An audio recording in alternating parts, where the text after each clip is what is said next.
साडे सव्वाशे न्यूज चॅनलला पाहण्यासाठी आजच सबस्क्राइब करा व बेल आयकॉन दाबायला विसरू नका। नवीन व्हिडिओ पाहण्यासाठी आजच आमच्या चॅनलला फॉलो करा। तसेच लोहा जायकवाडी वसाहतमधील पंचरंगी ध्वज आणि विश्वशांती बौद्ध विहाराचा नामफलक काढल्याप्रकरणी वंचित बहुजन आघाडीचा तहसीलवर धडक मोर्चा काढण्यात येणार असल्याचे वंचित बहुजन आघाडीचे नांदेड जिल्हाध्यक्ष शंकर महाजन यांनी आज त्रिरत्न बौद्ध विहार येथे आयोजित बैठकीत सांगितले। बौद्ध बांधवांच्या वतीने तहसीलदार यांना निवेदन दिले होते, पण यावर तहसीलदार यांनी कोणताही कारवाई केली नाही। त्यामुळे आज सकाळी त्रिरत्न बौद्ध विहार येथे बैठकीचे आयोजन करण्यात आले होते। या प्रसंगी समाजाच्या तीव्र भावना लक्षात घेता 23 मे रोजी लोहा तहसीलवर बेधडक मोर्चा काढण्यात येणार असल्याचे वंचित बहुजन आघाडीचे नांदेड जिल्हाध्यक्ष शंकर महाजन यांनी बैठकीत सांगितले। मोठ्या संख्येने वंचित बहुजन आघाडीचे कार्यकर्ते आणि बौद्ध समाज बांधव मोठ्या संख्येने उपस्थित होते। प्रतिनिधी वैभव घाटे, नांदेड। डॉक्टर बाबासाहेब आंबेडकर व सर्व महामानवांना वंदन करतो। श्रद्धेय नेते बाळासाहेब आंबेडकर यांच्या विचाराला वंदन करून व्यासपीठावर उपस्थित सर्व नेतेगण, महिला भगिनी व बुद्ध उपासक उपासिका व ग्रामीण भागातून आलेले सर्व माझे सहकारी मित्र हो, त्यावेळेस बोलत असताना मी या लोहा शहरातील वक्त्यांकडून माझी अपेक्षा होती की बाबा या जागेचं झेंडा कधी लावलंय हे कोणी तुम्ही आतापर्यंत स्पष्टीकरण दिला नाही। गाय समुद्राने झेंडा लावलाच नाही। मुळामध्ये 1992 मध्ये तो झेंडा लावण्यात आला। गाय समुद्राने तो झेंडा लावलाच नाही। गाय समुद्र 1997 मध्ये येथे आला।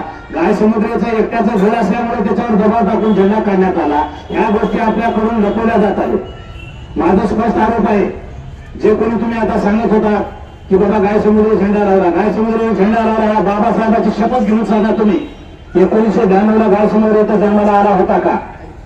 झेंडा लावणारा व्यक्ती हा लोहा येथील होता। आता जमीन घेणारा मालक उदगीरचा, झेंडा काढणारा मालक तुमच्या मांजरगावचा, प्रकरण उतरणारा मालक सगळीचा। मग लोहावाले बौद्ध समाज काय झोपले होते का? माझा तुम्हाला प्रश्न आहे, माझा राग येऊ द्या तुम्हाला। तुमचं रक्त जागं झालं पाहिजे यासाठी काही गोष्टी सत्य तुमच्या समोर मांडण्यासाठी मी उभा आहे। मित्र हो, काम करत असताना अशा चुकीच्या अफवा कोणी पसरू नका। गाय समुद्राचा झेंडा उतरला, झेंडा उतरच्या वेळेस त्या ठिकाणी बौद्ध समाजाचे किती व्यक्ती होते, कोण कोण होते याची सर्व माहिती आमच्याकडे आहे। काय आपलं भांडण आपण बाहेर करायचं नसतं म्हणून आम्ही कोणाचे नाव आज घेणार नाही, पण आमच्याकडे सगळे व्हिडिओ आणि पुरावे आहेत। योग्य वेळी ते सगळे बाहेर येतील। पोलीस प्रशासनाकडे ते पुरावे आहेत। मित्र, हे जागा 1992 पासून आहे। एखाद्या जागेवर आपण अतिक्रमण केल्यावर त्या जागेचं जर 10 वर्ष उपयोग घेतल्यावर ती जागा शासन आपल्याला मालकी करून देते। तसं 2025 मध्ये नगरपालिकेच्या सन्माननीय शिवोली प्रशासकीय काळामध्ये आपली जागा आपल्या नावावर पंचशील ध्वज आणि बुद्ध विहारासाठी म्हणून नोंद केलेला आहे। नमुना 47 आपल्याकडे रेकॉर्डला नोंद आहे। अनेक जणांचं म्हणणं होतं की ती जागा कोणाची आहे? बौद्ध विहाराची जागा असताना तुम्ही गाय समुद्राला समोर का करता? गाय समुद्र काय लोह्याचा मालक आहे काय? आपल्या ह्या सर्व गोष्टी इथं कोणी झाकू नका। आपल्याकडून काही चुका झालेल्या आहेत, ते चुका सुधारून जे कोणी चुका केलेल्या असतील ते बी जर सन्मानाने ह्या मोर्चामध्ये येत असतील तर आम्ही त्यांना सोबत घेऊ। आम्ही 8 दिवसापासून, मी असेल, आटकोरे सर असतील, पंचशील भाऊ असेल, आम्ही 8 दिवसापासून या प्रकरणामध्ये विशेष असं लक्ष देऊन काम करत आहोत। बऱ्याच जणांचं म्हणणं होतं कायद्याविषयी लढाई लढली पाहिजे। 100% कायद्याविषयी लढाई ही कायद्यानं चालू आहे। पंचशील भाऊच्या नावानं एक याचिका दाखल होणार आहे 2 दिवसामध्ये। माझ्या नावावर एक याचिका दाखल होणार आहे। आटकोरे सरांच्या नावानं एक याचिका दाखल होणार आहे। सन्माननीय या चालू नगराध्यक्ष व सीओ यांनी जागा काढत असताना गाय समुद्र हा त्याचा मालक नसून बौद्ध समाज मालक आहे। आमच्या सर्व बौद्ध बांधवांना बोलून त्यांच्यासोबत चर्चा करून ती जागा कमी करण्याचं काम करायला पाहिजे होतं, पण कोणतीही सुनावणी न घेता त्या जागेला किंमत जास्त आल्यामुळं आर्थिक तडजोड करून ती जागा 15/5 परवाच ती जागा उडवण्यात आली। आमच्याकडे सगळे कॉपी आहेत, बोलणं म्हणजे असं लिगल नाही। कोणी जर आम्हाला मागितलं तर आम्ही सर्व कागद आपल्या समोर सादर करू। मित्र, 15 तारखेला तुम्ही सगळं ते नमुना आजचा रातोरात उडवता. 21 तारखेला त्या गाय समुद्राच्या घरी 5-25 जण जाऊन तुम्ही धमकी देता. त्यामध्ये लोहा शहरातील आपले समाज बांधव होते. मग त्या गाय समुद्र काय करणार आहे? गाय समुद्राला काय अधिकार आहे? ध्वजा मी लावलो, उतरायचा ध्वजा मला अधिकार आहे का? ध्वजा कोणाचा आहे? सर्व समाज बांधवाचा आहे. मग तुम्ही सर्व समाज बांधव त्या विषयाला चुकून का पडला नाही? तुम्हाला माझा पहिला प्रश्न आहे. मित्र, आताही काही झालं नाही. आपण सर्वजण या पंचशील ध्वजेसाठी आमच्या पाठीशी येत असाल तर आम्ही लवकरच एक मोठा मोर्चा काढू. आपल्याकडून सर्वजण जर या पंचशील ध्वजेसाठी तयार असाल तर येणाऱ्या काही काळामध्ये आम्ही मोर्चा तर काढूच, पण आपल्याकडून सर्वांकडून मला आश्वासन पाहिजे. मोर्चा काढत असताना सर्वांचा कार्यकर्ता येऊन तर मोर्चा काढू शकत नाही. त्यासाठी येथील शहरातील ग्रामीण भागातील महिला पुरुष सर्व व्यक्ती लागतात. त्यामुळे आपण मोर्चाला सर्वजण येणार का? पहिला अगोदर आम्हाला हात वर करून सांगा, आपण मोर्चाची पूर्ण तयारी संपतो.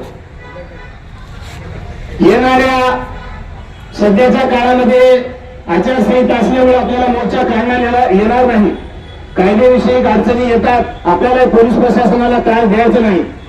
इथं पोलीस प्रशासनाचे बांधव इथं बसून आहेत. आम्ही एसपी साहेबांना विनंती केलो, कलेक्टर साहेबांना विनंती केलो, तहसीलदार साहेबांनाही विनंती केलो.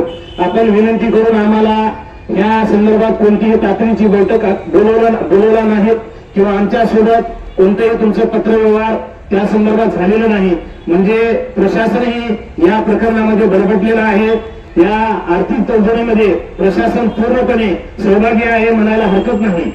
मी आपल्याला आज बी स्पष्ट सांगतो, येणाऱ्या 22 तारखेपर्यंत त्या जागेसंदर्भात निर्णय घेऊन सर्व कमिटीसोबत चर्चा करून तोडगा न काढल्यास येणाऱ्या 23/6/2026 रोजी सर्व बौद्ध बांधव, वंचित बहुजन आघाडी, भारतीय बौद्ध महासभा व आंबेडकरी विचाराच्या सर्व जनतेला सोबत घेऊन आम्ही तहसीलवर मोर्चा काढूच. मोर्चा काढत असताना जर आमच्या पंचशील ध्वजाचा त्या दिवशीपर्यंत निकाल लागला गेला तर त्या जागेवर आम्ही हजारो झेंडे लावू.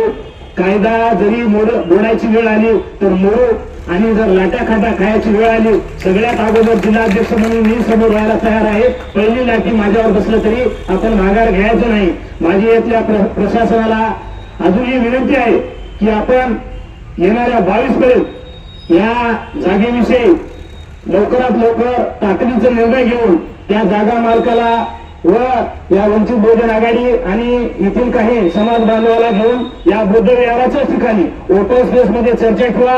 आम्हाला तिथील जागा देणं बंधनकारक आहे. आम्ही 1992 पासून तिथले मालक आहोत. आज घडीला जो मालक झालेला आहे तो काय पूर्वी 1992 पासूनचा मालक नाही, तो 2016-17चा मालक आहे.